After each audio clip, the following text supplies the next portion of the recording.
to Innovation Ignites Canva for Education series. This week, we are going to take a look at how you can fuel learning through creative integrations. So we're going to look at a bunch of awesome templates and resources that teachers can quickly and easily implement into their classroom to really take student creativity to the next level, ways that you can get your kids thinking, do some critical thinking, and really start to make some cool stuff. So we've got a ton of links that we'd like to share with you. The bit.ly is on the screen right now, and I think Ashley Spencer is going to drop it in the chat if you would like to follow along and do some exploration kind of throughout our session here today. Thanks, Ashley. All right.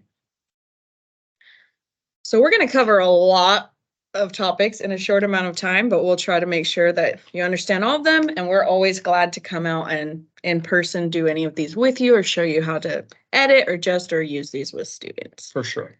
So I don't need to talk about this because we're going to do that. Okay, let's go. All right. So the first tool that I want to look at here is the video and screen recorder. You can do this with literally anything in Canva. You can essentially turn a presentation or an infographic or graphic organizer, anything that your students create or that you create, you can do a screen recording of where you can explain and kind of talk through it. If you had students making a presentation, for me, I would have them do their presentation as a recording and submit that so that way we don't necessarily have to spend a day and a half of each student getting up and reading their presentation to me. Instead, they can do their presentation as a recording, and then we can watch them together where everyone can give feedback, or you can have students rotate through to watch the recording. So let's do a quick demo of what it looks like when we do a screen recording. This is one that I put together a few days ago, where I'm actually using a tool we're going to talk about here in a second to explain how to solve a math problem.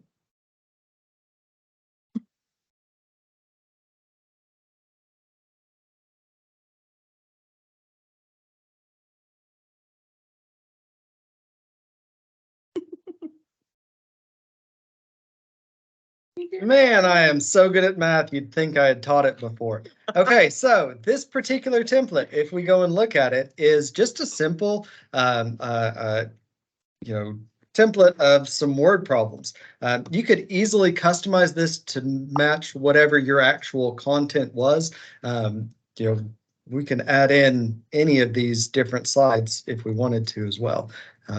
So here I'm just adding in, and then the students could go in and record. To do a recording, we would just click the present button, and then we can present and record. It will then let us record everything that we're doing step by step, and then at the end we can download it as an MP4, and then we could re-upload it to Canvas, or we could potentially just save that recording directly here and assign it in Canvas via the LTI integration.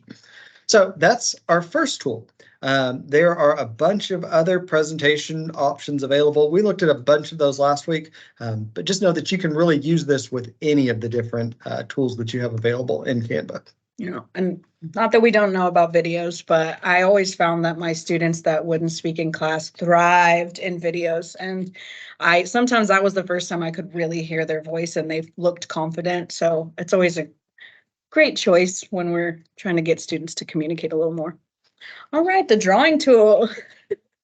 So I really love the drawing tool in Canva. It's, to me, the biggest sell is it's one of the few that you can write on the screen with your finger. Some of our other tools that we have, when they go to do that, it kind of moves their page, but Canva beautifully lets them write on it. They can choose the size of their pencil. They can choose the colors. They can even pull colors from other places and kind of really make it their own. They have highlighting tools, marker tools, and a thinner kind of pencil type of tool. Now, I just chose some that were specific to drawing, but my first introduction to this was really in storyboards. And we're going to look at some of those in a minute, but the kids having the ability to draw their own content within that, just opening up a new world of creativity. I wouldn't necessarily use the drawing templates that they have. I would be using the drawing tool and a bunch of other things. But Right. yeah. So the presentation, the video recording that we looked at just a second ago uses the draw tool to have the student annotate a math problem before working it out. Take the things that you would already be doing, things that you might be doing on paper, and have the kids draw it on screen so that you have a living artifact that you can look back on later without having to keep up with 150 papers. Yay. All right. So graphic organizers, there's also a ton of really amazing graphic organizers in here. This presentation, these next two slides are kind of the same thing where we've got graphic organizer tools, but also how we can have kids collaborate and use them in groups. So this one, for example, is hunting for theme. So we could get all the kids in here collaborating on this. They could choose a poem as a group, and then this one was pre-made by them, so we didn't actually build any of this content. Me as the teacher, I probably wouldn't have used it exactly like this. So that's the beautiful thing with Canva. They give me a starting point, and then I can make anything my own and change the parts that I don't like or that I want to give more space on. I want to skip to the next one because I think this one is kind of cool. So they have like the whole plot structure that they can fill in here together. But when the kids are in here doing group work, and like on our first slide, there was an example of that, but you'll actually see all the kids' names. They can all share it with each other and all work at the same time collaboratively. It's a really cool way to get kids thinking and communicating, and not just doing the same old, same old. You don't have to say, everybody, I want you to all work together, but we only have one computer for you to work on. Like with Canva, you can really get your kids to collaborate and actually be working together instead of one person is on the computer while everybody else stands around watching. So they do actually have, just what they would call graphic organizer templates, and then ones that they built specific to group work. So you can look in both areas, but anything that's in here can be turned into a collaborative space for kids. So just because it's under group work doesn't mean it has to be group work. And just because it's not under group work doesn't mean it can't be. For sure. So you'll see there's just tons of different things. To me, the rigor that I would want is not always here, but it's a great starting point and beautiful graphics and things. Right. They look amazing, and you can always add the rigor to make it fit what you want.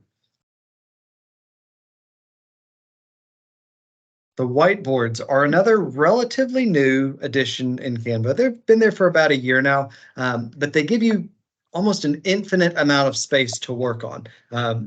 One of the things that sometimes we run into with a Canva design is, that you just sort of run out of space. You wanted your kids to write on something, but now there's not quite enough room for me to still write. With a whiteboard, you can zoom and zoom and zoom until like you practically can't see anything anymore. There are a bunch of templates that are kind of pre-made, mind mapping and sort of planning. You can build KWL charts, all sorts of pre-built things. You can also plan your wedding with it. You could maybe.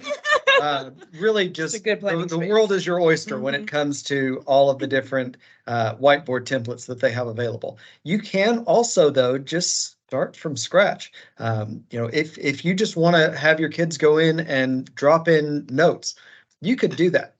This one here is an example of a card sort that I created for some math teachers, where it allows the teacher and the students, let me just zoom in here this way, where you can grab these different math models and drag them onto, because it's embedded. Yeah, not embedded. Let's try one more time. There we go. So here's my card sort.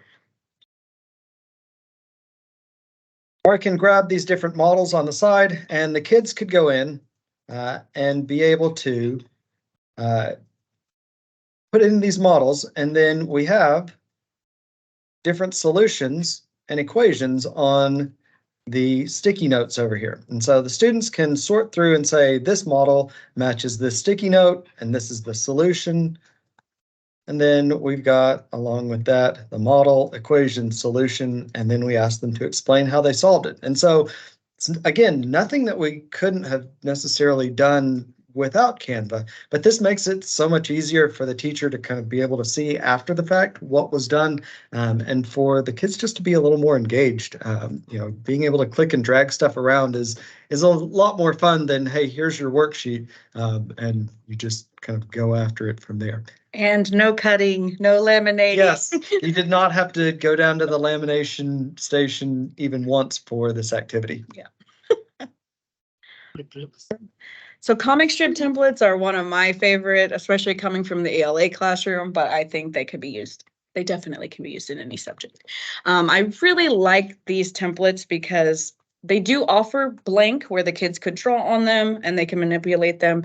But I like that a lot of them come with characters that the kids can place themselves. So like this template in particular has all these characters that they could put in text bubbles and things like that. I think the next slide even has the little speech bubbles.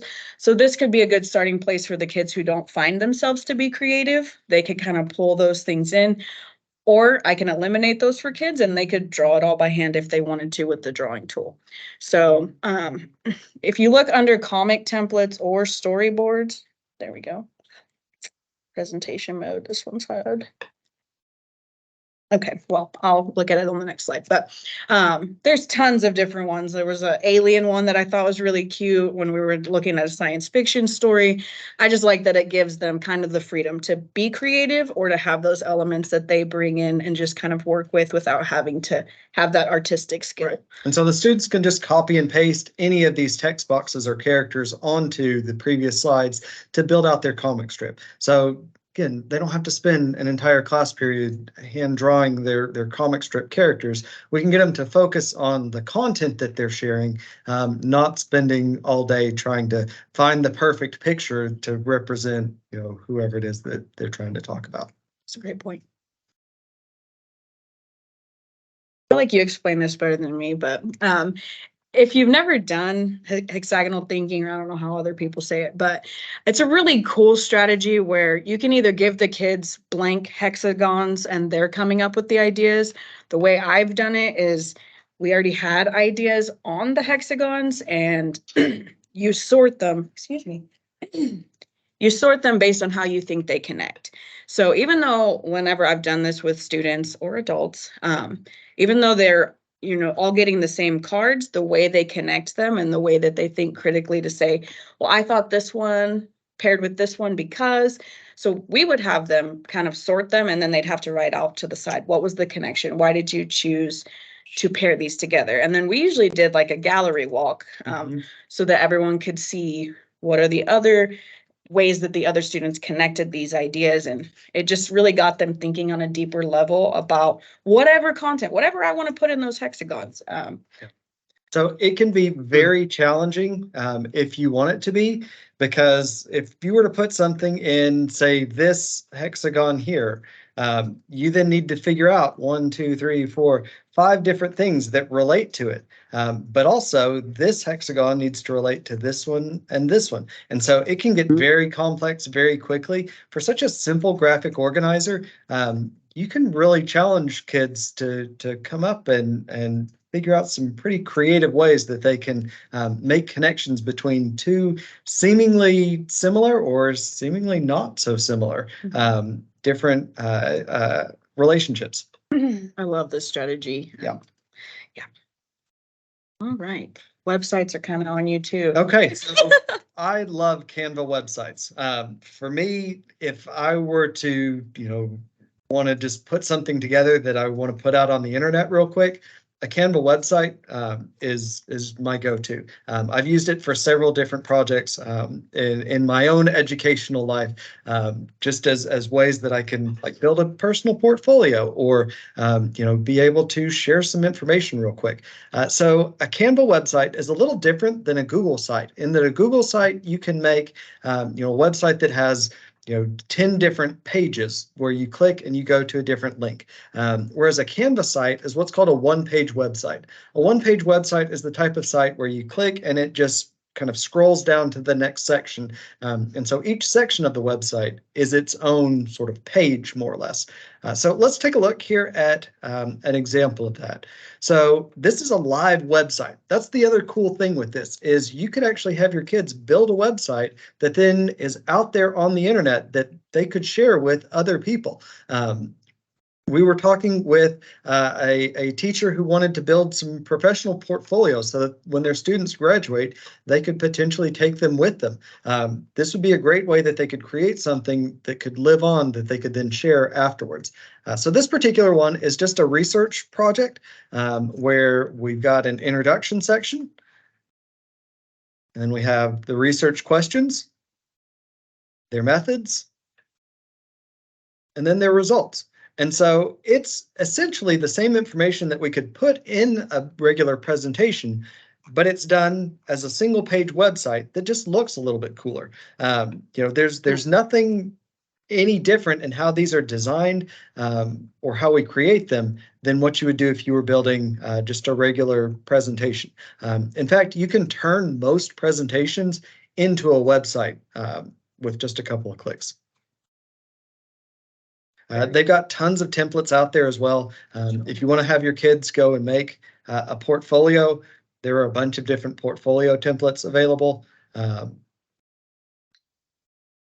we can see here, there's a bunch of project ones as well as some additional personal portfolios. And they can embed in Canvas too. You can also embed these into Canvas. If you embed them into Canvas, they do turn into presentations, which is what happened here with this particular one. But all of the information is still there, and you could still add the link that would go to a real website.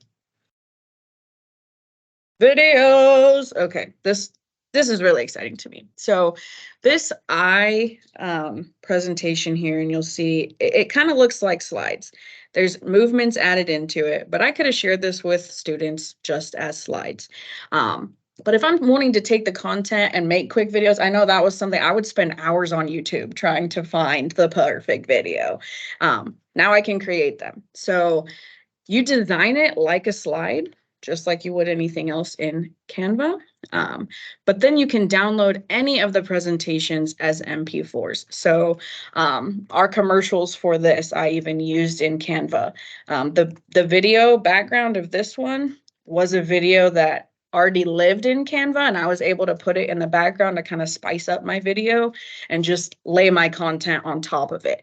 But this is a really great way for kids to be able to design their own videos and have them quickly in a way that they can be creative. But the design tools within Canva are just amazing. I maybe got lost in their videos as well, but that's on me. But I can get the exact content I want. It can look beautiful, and I'm not spending hours searching YouTube for the perfect video that doesn't quite fit my needs. To me, the animations in PowerPoint is kind of what this reminded me of initially.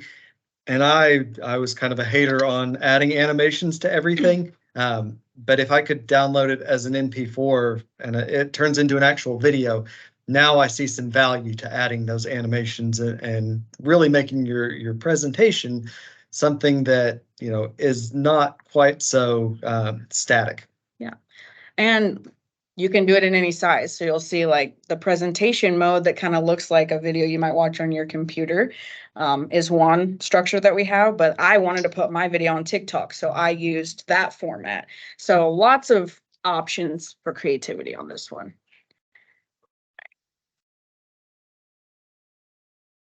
Okay, so that's just a small sample of the things that you can do in Canva. There are thousands and thousands of templates that are already out there that you can kind of use to start from. But sometimes we don't even know what our options are. So Canva has put together a ton of template shortcuts. So we've embedded that here. Things like if you wanted to create a class newsletter or classroom poster. Certificates is one that I'm going to be using next week once we finish this series, and I've got to send out certificates for everybody that attended and filled out that Flex Day or Flex Time form. I will guarantee you, I will create those from a certificate template. So those are just some ways that teachers can use it. If we wanted to get our students, we've already talked about infographics and comic strips, storyboards, animations, group projects, building websites, all of the different presentations that you can create with Canva. If you need to get back to any of those are available here, along with a bunch of other ways that you can kind of use it to build lesson activities. So if you're looking for a place to start, this page here, you can explore for hours potentially. You can, or if you're looking for something specific, you can just go into the search bar and type in what you're looking for, and they might give you something beautiful already done for you. So, as always, we would love to come and demonstrate any of this with you or help you to create. So you can reach out to, how does Jeff say it, your friendly neighborhood digital learning specialist. That's the one. Yes, ma'am. And we're glad to help with that. We'll also be going over the amazing magic tools next week that Canva has, and you want to be there for that because it's going to blow your mind. For sure. Every day it blows my mind. Oh, Canva said we're done. So, if you have any questions, I think you guys are already unmuted, so you're welcome to just ask them, or you can use the chat. It's your choice. If not, we'll be dropping that attendance form. It's already dropped. Thank you, Ashley. Yeah. Is there any questions in the chat?